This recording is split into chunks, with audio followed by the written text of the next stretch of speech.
ఈరోజు రాష్ట్ర వ్యాప్తంగా వైఎస్ఆర్ చేయూత నిధులు అయితే విడుదల చేస్తున్నారండి. అయితే ఈ యొక్క డబ్బులు అన్నది ఎవరి అకౌంట్లో ఎప్పుడు పడతాయో, తర్వాత ఎక్కడ అయితే రిలీజ్ చేస్తున్నారో ఈరోజు పూర్తి వివరాలు అయితే తెలుసుకుందాము. 45 నుంచి 60 ఏళ్ల మధ్య ఉన్న వయసు గల ఎస్సీ, ఎస్టీ, బీసీ, మైనారిటీ మహిళలకు ఈరోజు 4వ విడత వైఎస్ఆర్ చేయూత పథకం కింద 18,750 రూపాయలు చొప్పున ఒక్కొక్కరి బ్యాంక్ ఖాతాలోకి జమ చేయనున్నారండి. ఈ యొక్క పథకానికి మొదటిగా ప్రారంభం అనేది 2020 ఆగస్టు 12న అయితే ఈ పథకాన్ని ప్రారంభించారు.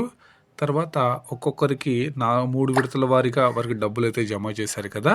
ఈసారి 4వ విడత కార్యక్రమంలో వీరికి 18,750 రూపాయలు వీరి ఖాతాలోకి డైరెక్ట్గా జమ చేయనున్నారండి. అయితే ఈ డబ్బులు అనేది అందరికీ ఈరోజే పడవండి. నేడు అనకాపల్లి జిల్లా పిసినికాడలో 4వ విడత నిధులు బటన్ నొక్కి విడుదల చేయనున్నారండి సీఎం గారు. అక్కడికైతే ఆల్రెడీ చేరుకుంటున్నారు. అయితే ఈ నెల 7వ తేదీన ప్రారంభమయ్యే 4వ విడత వైఎస్ఆర్ చేయూత కార్యక్రమం ఇక్కడ 14 రోజుల పాటు ఉత్సవాల్లాగా జరుపుకుంటారండి. అంటే ఈరోజు నిధులు విడుదల చేసిన 14 రోజుల పాటు వారి మండలాల్లో వాళ్ళ గ్రామాల్లో మీటింగ్లు పెట్టుకుని దాని తర్వాత ఈ యొక్క చేయూత అమౌంట్ ఎవరైతే అర్హులు ఉన్నారో వారికైతే ఆ మీటింగుల తర్వాత ఆ ఉత్సవాల మీటింగుల తర్వాత వీరికి డబ్బులు అయితే పడతాయన్నమాట. 14 రోజుల పాటు నిర్వహించనున్నారు. సీఎం జగన్మోహన్ రెడ్డి గారు గురువారం బటన్ నొక్కి ఈ కార్యక్రమాన్ని ప్రారంభించి అనంతరం మండల వారీగా స్థానిక ప్రజాప్రతినిధులు ఉంటారు కదా, వారి యొక్క ఆధ్వర్యంలో ఎక్కడికెక్కడ వైఎస్ఆర్ చేయూత పంపిణీ కార్యక్రమాలు అనేది చేపడతారు.